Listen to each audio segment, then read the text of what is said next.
Teacher Ads, hindi pa ako nakakapagpa-observe kahit isa. Anong gagawin ko?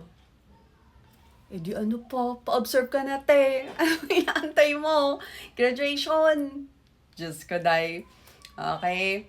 Para po sa mga hindi pa nakakapagpa-observe kahit isa, magpa-observe na po tayo. Malapit na po matapos.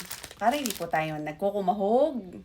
Okay? So, isa lang naman talaga ang required na full period classroom observation. So, para po sa lahat, kahit isa lang po, kung hindi pa po kayo nakakapagpa-observe, isang full period classroom observation lang ay sapat na. Ano ang mangyayari sa akin, Teacher Ads, dahil hindi pa ako nakakapagpa-observe?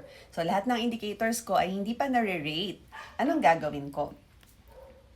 Dahil wala pa po kayong nare-rate, meron din po kayong dalawang options. Okay?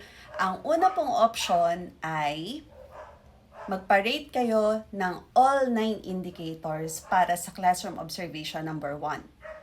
Okay? Or, kung feeling nyo po ay parang ang dami-dami naman nun, parang hindi ko yata kaya na ipa-observe yun lahat ng sama-sama kasi mahirap naman po talaga yun, kaya nga po hinahati.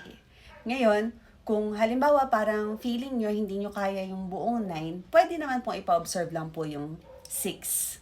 Okay, pwede pong iwanan yung tatlo. Pwede pong magpa-observe kayo ng 6 or ng 7 or ng 8 or ng 9 na indicators. Pwede.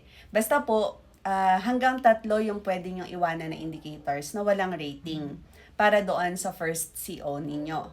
So, anong mangyayari doon sa sa tatlong indicators na natitira?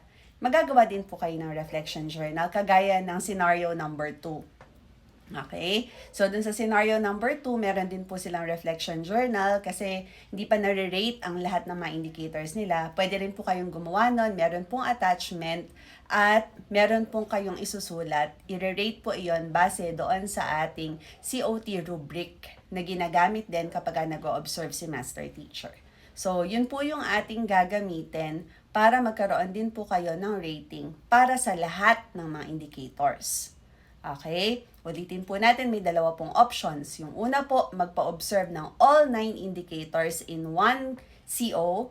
At yung isa naman po, kung hindi kaya ang siyam, magpa-observe sa 6 na indicators, at least 6 na indicators.